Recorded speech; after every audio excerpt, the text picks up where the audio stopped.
செய்வாடும் ஆவியே தூய்மை ஆவியே இடம் செய்ய உள்ளம் நிரம்ப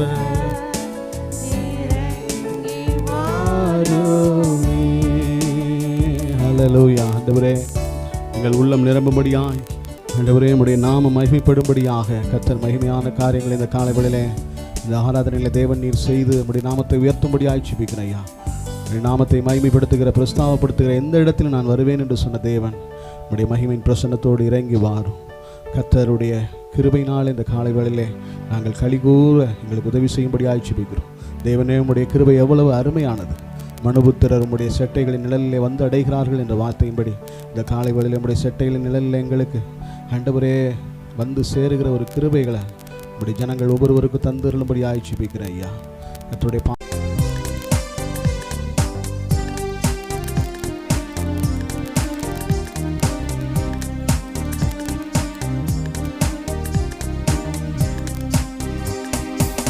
பாதம் பணிந்தேன் என்னாலும் துதியே உம்மை என்று யாரை பாடுவேன். ஏசையா உந்தன் அன்பு உள்ளம் பொங்குதே, ஏசையா உந்தன் அன்பு உள்ளம் பொங்குதே. பாதம் பணிந்தேன் என்னாலும் துதியே உம்மை என்று யாரை பாடுவேன். ஏசையா உந்தன் அன்பு உள்ளம் பொங்குதே, ஏசையா உந்தன் அன்பு உள்ளம் பொங்குதே. பரிசுத்தமே பரவசமே பரணே சருளே வரம்பொருளே, தேடினதால் கண்டடைந்தேன் பாடிட பாடல்கள் ஈந்தளித்தேன். தேடினதால் கண்டடைந்தேன் பாடிட பாடல்கள் ஈன்றளித்தேர். உப்பாதம் பணிந்தேன் என்னாலும் துதியே உம்மை என்று யாரை பாடுவேன். ஏசையா உந்தன் அன்பு உள்ளம் பொங்குதே, ஏசையா உந்தன் அன்பு உள்ளம் பொங்குதே. புது எண்ணெயால் புது பலத்தால் புதிய கிருபை புது கவியால், புது எண்ணெயால் புது பலத்தால் புதிய கிருபை புது கவியால், நிரப்பினிதம் நடத்துகிறீர் நூதன சாலனில் சேர்த்திடுவீர். நிரப்பினிதம் நடத்திடுவீர் நூதன சாலமில் சேர்த்திடுவீர். உம் பாதம் பணிந்தேன் என்னாலும் துதியே உம்மை என்று யாரை பாடுவேன். ஏசையா உந்தன் அன்பு உள்ளம் பொங்குதே, ஏசையா உந்தன் பரிசுத்த தேவனாம் இயேசுவை பணிந்தே தொழுவோம். பரிசுத்த தேவனாம் இயேசுவை பணிந்தே தொழுவோம். மகிமை மாட்சிமை நிறைந்தவரே மகிழ்வுடன் தொழுதிடுவோம். மகிமை மாட்சிமை நிறைந்தவரே மகிழ்வுடன் தொழுதிடுவோம். உன்னத தேவன் நீரே ஞானம் நிறைந்தவரே, உன்னத தேவன் நீரே ஞானம் நிறைந்தவரே. முழங்கால் யாவுமே பாரினில் மடங்கிடுதே, முழங்கால் யாவுமே பாரினில் மடங்கிடுதே.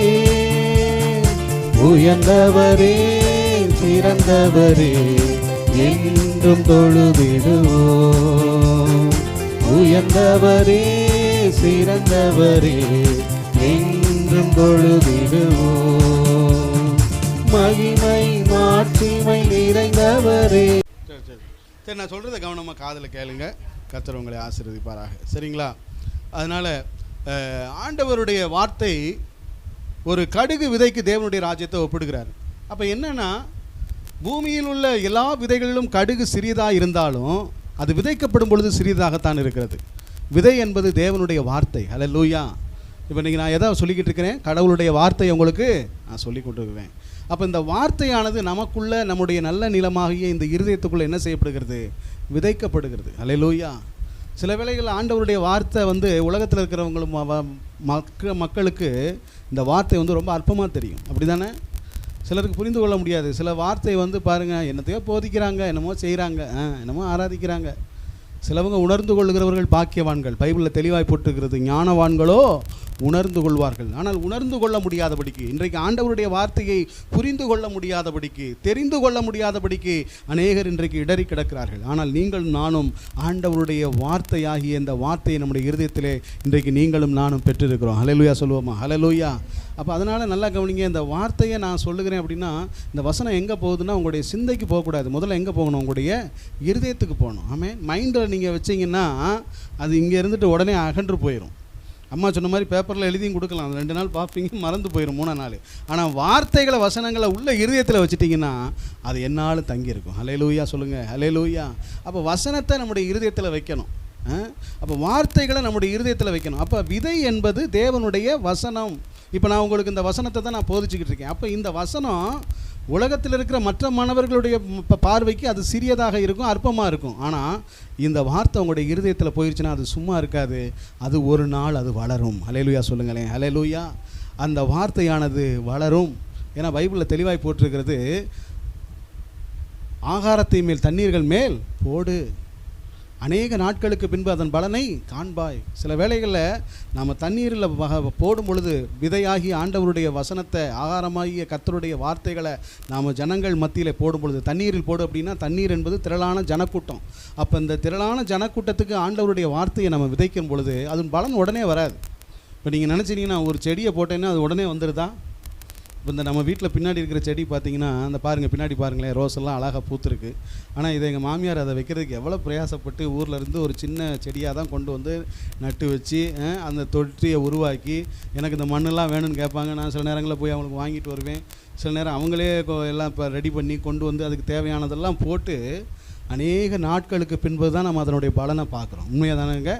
அப்போ ஆண்டவருடைய வார்த்தையை நீங்கள் கேட்கும் பொழுது, வார்த்தையை கேட்டேன் ஒன்றுமே நடக்கலைன்னு நீங்கள் நினைக்கக்கூடாது. அது நிச்சயமாய் வளரும். ஹல்லேலூயா சொல்லுங்கள். ஹல்லேலூயா. ஆமாம். நான் போய் அம்மாவிட்ட ஜெபம் பண்ணிட்டு வந்தேன், ஆண்டவருடைய வார்த்தையை சொல்லி தைரியப்படுத்திட்டு பலப்படுத்திட்டு வந்தேன். அம்மா கூட நினச்சிருப்பாங்க, நம்ம இன்னும் கட்டில் தானே இருக்கிறோம், இன்னும் மாதக்கணக்கில் நம்ம இங்கே தானே இருக்கிறோம், ஒரு நாள் ஜெபம் பண்ணிட்டு போயிட்டாரே அப்படின்னு கூட நினச்சிருக்கலாம். தப்பு இல்லை. நம்ம அநேக வேளைகள் அப்படி தான் நினைக்கிறோம். உடனே அற்புதம் நடக்கணும், உடனே அதிசயம் நடக்கணும். ஏன்னா இன்றைக்கு நவீன காலங்களில் எல்லாமே அவசர காலம். பார்த்தீங்களா? முன்னெல்லாம் சாப்பாடெல்லாம் விதைக்கிறதெல்லாம் ரொம்ப 6 மாத என்ன சொல்லுவாங்க, 5-8 அரிசி பேர் என்னது, 5-20ன்னு சொல்லுவாங்க. அப்படி தானம்மா? அரிசிகள்லாம் பார்த்திங்கன்னா அந்த காலத்தில் 6 மாதங்களாக விளைந்து வந்தது. இப்போல்லாம் அப்படி இல்லை. போட்டோன்னே ஒரு 3 மாதத்தில் 1 மாதத்துல என்னது விளைஞ்சி வந்துடுது. இன்னும் ஒரு மருந்துக்கெல்லாம் செடியெலாம் அடிக்கிறாங்க, உடனே குபுன்னு விளைஞ்சிருது. அப்போ என்னென்னா இன்றைக்கி பாருங்கள், எல்லாமே துரித உணவு, ஃபாஸ்ட்டு ஃபுட்டு உணவுன்னு சொல்கிறாங்க. அப்போ என்னென்னா வேகமாக சாப்பிட்டுட்டு வேகமாக வளர்ந்து வேகமாக இடத்த காலி பண்ணிட்டு போகணும். அப்படி தான் ஆகிப்போச்சு இன்றைக்கி. எல்லாம் வேகமாக போகிறான், வேகமாக திங்கிறான், அதே மாதிரி வேகமாக பரலம் போயிடுறான். ஆமாம், அப்படியே இல்லை. கர்த்தருடைய வார்த்தை என்பது நம்முடைய வாழ்க்கையில் கிரியை செய்வதற்கு சில காலங்கள் ஆகும். அல்லேலூயா. அது விதை உள்ளே போயிடுச்சுன்னா நிச்சயமாக நம்முடைய வாழ்க்கையில் ஒரு வளர்ச்சியை கொண்டு வருங்க. அல்லேலூயா. நம்முடைய ஆவிக்குரிய வாழ்க்கையும் சரி, உங்கள் குடும்ப வாழ்க்கையாக இருந்தாலும் சரி, இந்த வார்த்தைகளை கேட்குறீங்கன்னா நான் சொல்கிறேன், நிச்சயமாய் மற்றவர்களுடைய பார்வைக்கு அது சிறியதாக இருக்கலாம். நம்முடைய வார்த்தை உள்ளே போனது சில வேளைகளில் மற்றவருடைய பார்வைக்கு தெரியாமல் இருக்கலாம். ஆனால் அந்த விதை என்பது, தேவனுடைய வார்த்தை என்பது உங்களுடைய இருதயத்தில் விழுந்துருச்சுன்னா அது என்றாவது ஒரு நாள் நிச்சயமாக அது வளரும். அல்லேலூயா சொல்லுங்கள். அல்லேலூயா. அப்போ அது வளரும் பொழுது என்ன நடக்குதுன்னா அற்புதம் நடக்க ஆரம்பிக்கிறது. அல்லேலூயா. அப்போ ஆண்டவர் பாருங்கள், இந்த இடத்துல சொல்கிறாரு, சகல விதைகளிலும் அது சிறியதாக இருந்து அது வளரும் பொழுது. அல்லேலூயா. மத்தேயு எழுதின சுவிசேஷம் 10ஆம் அதிகாரம் 12வது வசனத்தில் ஆண்டவர் சொல்கிறாரு. மத்தேயு எழுதின சுவிசேஷம் 10ஆம் அதிகாரம் 12வது வசனத்தில் பாருங்கள், ஒரு வீட்டுக்குள் பிரவேசிக்கும் பொழுது அதை வாழ்த்துங்கள். இல்லை, மத்தேயு 10:42, 10:42. இந்த சிறியரில்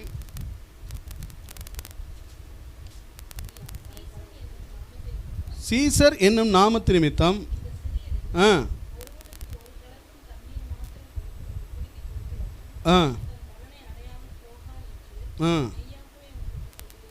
பார்த்தீங்களா?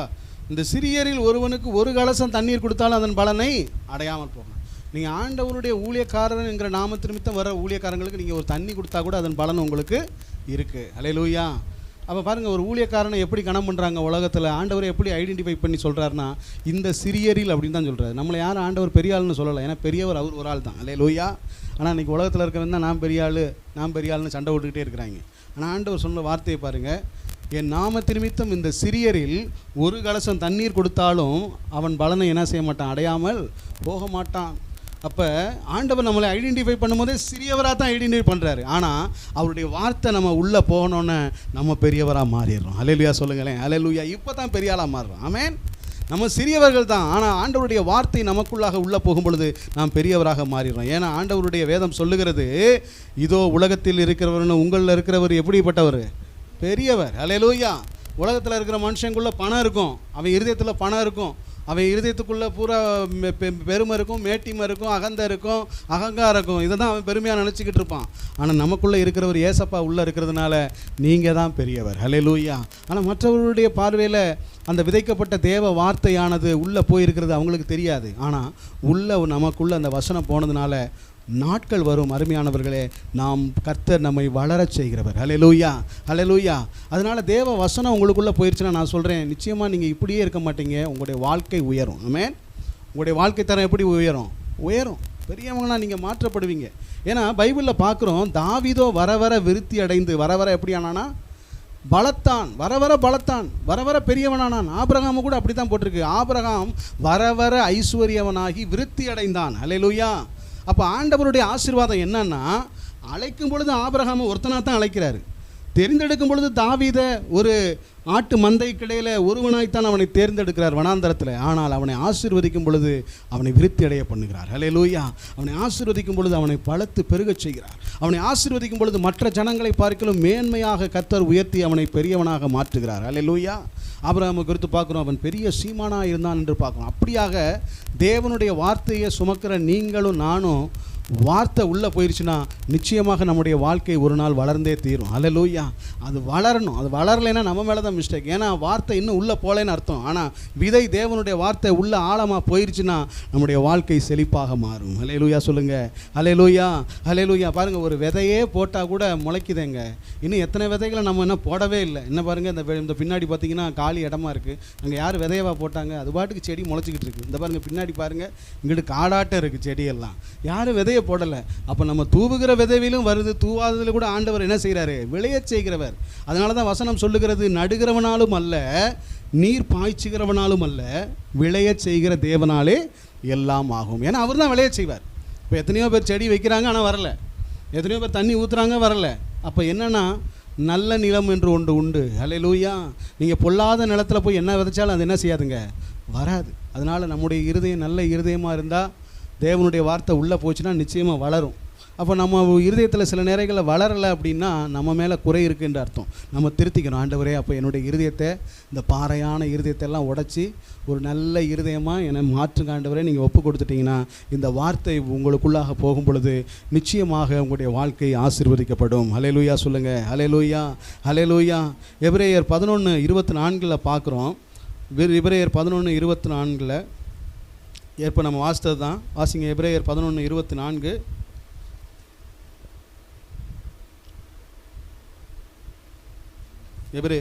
விசுவாசத்தினாலே பாருங்க, இப்போ இங்கே மோசே குறித்து நம்ம பார்க்குறோம். விசுவாசத்தினாலே மோசே தான் பெரியவன் ஆன போது, மோசே விசுவாசத்தினால தான் மோசே எப்படி ஆனான், பெரியவனாக மாறினான். எபிரேயர் 11:24 பார்க்குறோம்.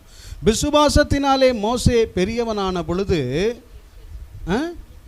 308 பக்கம், விசுவாசத்தினாலே மோசே பெரியவனானான். அப்போ நல்லா கவனிங்க, மோசே வனாந்தரத்தில் மாமனுடைய ஆடுகளை மேய்த்து கொண்டு ரொம்ப அற்பமான வேலையை தான் செய்து கொண்டிருந்தார் அவருடைய வாழ்க்கையில்.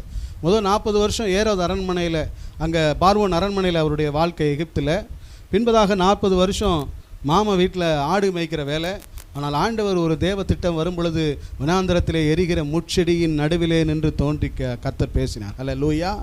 மோசே, நீ நிற்கிற இடம் பரிசுத்த பூமி, உன் பாதரட்சைகளை கலற்று, என் ஜனங்கள் அங்கே எகிப்தில் அடிமையாக இருக்கிறாங்க, அவங்களை விடுதலையாக்கும்படி நான் உன்னை அனுப்புகிறேன், நீ போ, உன்னோடு கூட இருந்து நான் செய்யும் காரியம் பயங்கரமாக இருக்கும், நீ போ அப்படின்னு சொல்லி ஆண்டவர் மோசே அனுப்புகிறார். அப்போ மோசே அனுப்பும் பொழுது மோசே அந்த வார்த்தைகளை ஏற்றுக்கொண்டு, நல்லா கவனிங்க, அந்த வார்த்தைகளை மோசே என்ன செய்தான்? ஏற்றுக்கொண்டான். அப்போ ஆண்டவருடைய திட்டத்துக்கு தன்னை என்ன செய்தான்? அர்ப்பணித்தான். இன்றைக்கி நம்ம அப்படி தான் வார்த்தையை கேட்குறோம், எவ்வளோ வார்த்தைகள் நம்ம பிரசங்கிக்கிறோம். கேட்கும் பொழுது அது என்ன செய்யணும்? அந்த வார்த்தைக்கு நீங்கள் என்ன செய்யணும்? அப்படியே வாழ்க்கையை ஒப்பு கொடுத்து அர்ப்பணிக்கணும். ஒரு போதகர் அழகாக சொன்னார், உங்கள் பிள்ளைகளை எதுக்காக நீங்கள் ஸ்கூலுக்கு அனுப்புகிறீங்க? எதுக்காக ஸ்கூலுக்கு அனுப்புகிறீங்க சொல்லுங்கள் பார்ப்போம். அவன் டை கட்ட சொன்னால் டை கட்டுறீங்க, அவன் குறித்த நேரத்துக்கு வர சொன்னால் வர சொல்கிறீங்க. இப்போ பாருங்கள், என் பாப்பா இவ்வளோ நேரம் உட்காந்துருந்தது டியூஷனு, அவர் ஞாயிற்றுக்கிழமை 10:30 மணிக்கு வைக்கிறாரு. பாட்டு ஆராதனையை விட்டுட்டு நான் ஓடி போய் பாப்பாவை கொண்டு போய் இறக்கி விட்டுட்டு வரேன். ஏன்னா வரலைன்னா சத்தம் போடுவார். ஆமாம், அதுலேயும் பாருங்கள், 5 நிமிஷம் லேட்டானா ஃபைனா, லேட் ஆகிட்டா 1 நிமிஷம் லேட் ஆகினாலும் 5 ரூபா கொண்டு வந்துடணும் பிள்ளைங்க. என் பாப்பா போகும்போதே சொல்லுது, இன்னைக்கு கொஞ்சம் லேட் ஆகிடுச்சுப்பா 5 ரூபா கொடுங்கப்பான்னு கேட்டுக்கிட்டு இருக்கு. அப்போ அவர் 5 ரூபா கொண்டு வரணும்னா கொண்டு வரணும், வாட்டர் கேனில் தண்ணி கொண்டு வரணும்னா கொண்டு வரணும், டை கட்டணும்னா டை கட்டணும், இந்த மணி நேரத்துக்கு வாங்கன்னா உள்ளே வரணும். இதெல்லாம் செய்கிறோமே, இவ்வளவு வார்த்தைக்கு நம்ம கீழ்ப்படுகிறோமே ஒரு ஸ்கூலில் நம்முடைய பிள்ளைகளை படிக்க வைக்கிறதுக்கு. என்ன எதுக்காக நம்ம இப்போ சேர்க்குறோம்? மிஞ்சி போனால் அவங்க நல்லா படித்து ஒரு நல்ல வேலைக்கு போகிறதுக்கு, அவ்வளோதானங்க. இல்லைன்னா மீறி போனால் அவங்க ஏதோ ஒரு சில நல்ல ஒழுக்கங்களை நமக்கு கற்றுத்தருகிறது. இதற்குத்தான் நம்ம அனுப்புகிறோம். அப்போ ஒரு உலக பிரகாரமான இந்த இடத்துக்கே நம்ம இவ்வளவு கரித்தாய் நம்ம பிரயாசப்பட்டு நம்ம அப்படி செலவழிப்போமானால், ஆண்டவருடைய ராஜ்யத்துக்கு நேராய் வழிநடத்துகிற திருச்சபையில் நீங்களும் நானும் உள்ளே வந்திருக்கிறோம்னா, தேவன் நமக்கு சொல்லுகிற வார்த்தைகளுக்கு நம்ம செவி கொடுத்து கவனித்து கேட்பது எவ்வளவு அதிக நிச்சயம். ஹல்லேலூயா, ஹல்லேலூயா சொல்லுங்கள், ஹல்லேலூயா. அப்போ ஆண்டவருடைய வார்த்தையை சும்மா இந்த காதில் வாங்கி கேட்டுட்டு இந்த காதில் விட்டுட்டு போகக்கூடாது. கர்த்தருடைய வார்த்தையை நீங்கள் உள்ளே வச்சுட்டிங்கன்னா அந்த வார்த்தையை நீங்கள் விசுவாசிக்கணும். ஹல்லேலூயா. அந்த வார்த்தையை விசுவாசித்து அதை அப்படியே நீங்கள் நன்றியோடு இருக்கணும். ஹல்லேலூயா. அந்த ஆண்டவருக்கு நீங்கள் நன்றியோடு. நான் சொல்கிறேன், அம்மா, உங்களுக்கு இந்த கடைசி நாட்களில் ஆண்டவர் இப்படி ஒரு ஜீவ சுகபலத்தை கொடுத்துருக்காருன்னா இது சாதாரணமான காரியம் இல்லை. உங்களை குறித்து ஏதோ ஒரு திட்டத்தை வச்சுருக்காரு. நீங்கள் உங்கள் வாழ்க்கையை ஏசப்பா கையில் ஒப்பு கொடுத்துருங்க. ஒன்றும் இல்லை, நீங்கள் எத்தனையோ தெய்வங்களை கும்பிட்டுருக்கலாம். ஆனால் இன்றைக்கு நான் சொல்லுகிறேன், ஆண்டவருடைய நாமத்தினால நீங்கள் ஏசப்பா நான் வந்திருக்கிறேன், இது நான் தற்செயலாக வரல ஆண்டவரே, ஏதோ போதகர் சொன்னதுக்காக நான் வரல. நீங்கள் கூட நினைக்கலாம், பாஸ்டர் சொல்லியிருக்கிறாரு, அவர் சொல்லியிருக்கிறாரு, அவர் வார்த்தையை கனம் பண்ணணுமே. அப்படி இல்லை, இது கடவுளுடைய முன்குறிப்பு. ஹல்லேலூயா. நீங்கள் இந்த 2024ஆம் ஆண்டு நவம்பர் மாதம் 10ஆம் தேதி நீங்கள் இங்கே உட்காரணுங்கிறத நீங்கள் பிறக்காததுக்கு முன்னாடி அவர் எழுதிட்டார். ஹல்லேலூயா சொல்லுங்கள், ஹல்லேலூயா. அப்போ எவ்வளோ மகிமையான தேவன். அப்போ நீங்கள் இதில் எனக்கோ பெருமை பாராட்டுறதுக்கோ மனைவிக்கோ அல்லது உங்களுக்கு உதவி செஞ்ச உங்கள் ஓனருக்கோ யாருக்கோ வேலையே இல்லை. இவங்கெல்லாம் ஒரு பாத்திரம், என்ன ஒரு பாத்திரமாக கொண்டு வந்து அங்கே ஜெபிக்க வைப்பார். உங்கள் ஓனரை ஒரு பாத்திரமாக தேவன் அங்கே பயன்படுத்தி ஒரு உதவியை செய்ய வைப்பார். ஒரு உங்களுக்கு ட்ரீட்மெண்ட் கொடுத்த டாக்டரும் கூட தயவை உங்களுக்கு கொடுத்துருக்கலாம், அவங்கள ஒரு கருவியாக தான் பயன்படுத்திருப்பார். அப்போ எல்லாரையும் ஒரு கருவியாக தான் தேவன் பயன்படுத்துகிறாரே ஒழிய பெரியவர் ஆண்டவர் தாங்க. ஹல்லேலூயா. அப்போ நம்ம எல்லோரும் டாக்டராக இருந்தாலும் சரி, ஓனராக இருந்தாலும் சரி, மனைவியாக இருந்தாலும் சரி, ஏன் ஜெபம் பண்ண நானாக இருந்தாலும் சரி, சின்ன ஆள் தான். பெரிய ஆள் யார்? ஏசப்பா தான். ஹல்லேலூயா. அப்போ அவருடைய வார்த்தையை நீங்கள் பிடித்து கொள்ளும் பொழுது உங்களுடைய இருதயத்தில் அந்த வசனம் விழுந்தது என்று சொன்னால், அருமையானவர்களே, அது வளர்ந்து பெருகும். ஹல்லேலூயா, ஹல்லேலூயா.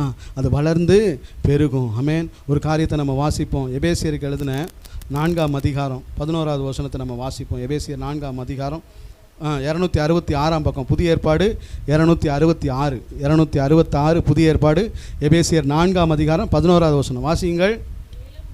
மேலும் நாம் அனைவரும் தேவனுடைய குமாரனை பற்றும் விசுவாசத்திலும் அறிவிலும் ஒருமைப்பட்டவர்களாகி,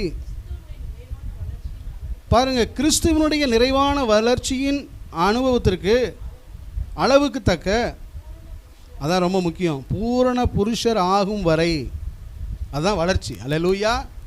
நம்ம என்றைக்கு நம்ம பூரண புருஷர் ஆகிறோமோ அன்றைக்கு தான் நம்ம வளர்ச்சி. ஆனால் நம்ம என்ன அப்படி இருக்கிறோம்? இன்னும் குழந்தையாக தான் இருக்கிறோம்.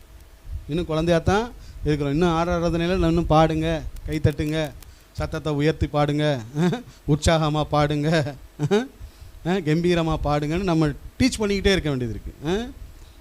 பாருங்கள், இந்த பயிற்சி எடுக்கிற குழந்தைகளுக்கு ஆசிரியர்கள் சொல்லுவாங்க, கம்பை இப்படி சுற்று, அப்படி சுற்று, இப்படி சுற்றுன்னு சொல்லிக்கிட்டே, அது கடைசி வரை சொல்லிக்கிட்டே இருப்பாங்க, இப்படி சுற்று, அப்படி சுற்று, இப்படி சுற்று, இப்படி சுற்றுன்னு 2-3 தடவை சொல்லி கொடுத்தா அடுத்து என்ன செய்யணும்? அந்த பிள்ளை செய்யணும். ஹல்லேலூயா. நேற்று தான் அந்த பக்கம் அந்த அக்னு சுந்தர் ஸ்கூல் வழியாக வந்துக்கிட்டு இருந்தேன். இதனோடு சின்ன சின்ன பிள்ளைகளுக்கெல்லாம் பாருங்கள், அப்படி அழகாக அந்த கராத்தே யூனிஃபார்ம் மாதிரி போட்டு, சிலம்பம் மாதிரி போட்டு, அந்த யூனிஃபார்ம்லாம் போட்டு, ஷூலாம் போட்டு, சின்ன பிள்ளைங்க அப்படியே சிலம்பம் அழகாக கையில் சுற்றி ப்ராக்டிஸ் பண்ணிக்கிட்டு இருக்கிறாங்க. அப்போ நான் ஆச்சரியப்பட்டேன், அந்த ஆசிரியருடைய வார்த்தைக்கு எப்படி குழந்தைய கவனமாக செவி கொடுக்குது, அதை எப்படி ப்ராக்டிஸ் பண்ணுறாங்க அப்படின்னு பார்க்குறப்ப நான் ஆச்சரியப்பட்டுக்கிட்டே வந்தேன். அப்போ நினைக்கிறேன், ஆண்டவருடைய வார்த்தையை நம்ம எவ்வளோ முறை நம்ம கேட்குறோமே, ஆனால் இன்றும் நம்முடைய வாழ்க்கையில் ஒரு ஆவிக்குரிய ரீதியில் நம்ம வளர்ச்சி அடையாதபடி நம்ம குழந்தையாகவே இருந்தோம்னா அந்த குழந்தை வீக்னஸான குழந்தை. உண்மைதானங்க? ஒரு குழந்தை உங்கள் வீட்டில் பிறக்குது, குழந்தை வளர்ச்சியே அடையலைன்னா எப்படி நினைப்பீங்க? அந்த குழந்தைக்கு அப்போ சொல்லிடுவாங்க பார்க்குறவங்களாம், அந்த குழந்தைக்கு ஏதோ ஒரு குறைபாடுங்க, பிறக்கிறதுலேயே அப்படி தான் இருக்குது, ஒரு வளர்ச்சி இல்லைங்க. நம்ம பார்க்கும்போதே ஒரு பரிதாபமாக பார்ப்போம். அந்த குடும்பத்தை பார்க்கும்போதே நமக்குள்ளே ஒரு மன வேதனை உண்டாகும். நிறைய குடும்பங்கள் நான் பார்த்துருக்குறேன். நான் ஒரு சமயம் ஒரு இடத்துக்கு ஊழியத்துக்கு போயிருந்த பொழுது ஒரு வீட்டுக்கு தற்செயலாக போனேன். ஒரு வாலிப மகன், வயது பெரியவன் தான், ஆனால் அவன் குழந்தையை போல் இருந்ததை பார்த்து அவனுடைய இந்த ஆக்டிவிட்டீஸ் எல்லாம் பார்க்கும்போது உள்ளே உடஞ்சிச்சு. அப்போ அவங்க சொன்னாங்க, இவனுக்கு இவ்வளோ வயசுங்கய்யா, ஆனால் சிறு குழந்தையை போல் இருக்கிறான் அப்படிங்கிறப்ப வேதனையாக இருந்தது. அப்போ ஆண்டவர் நம்மளை அப்படி தான் பார்க்குறாரு.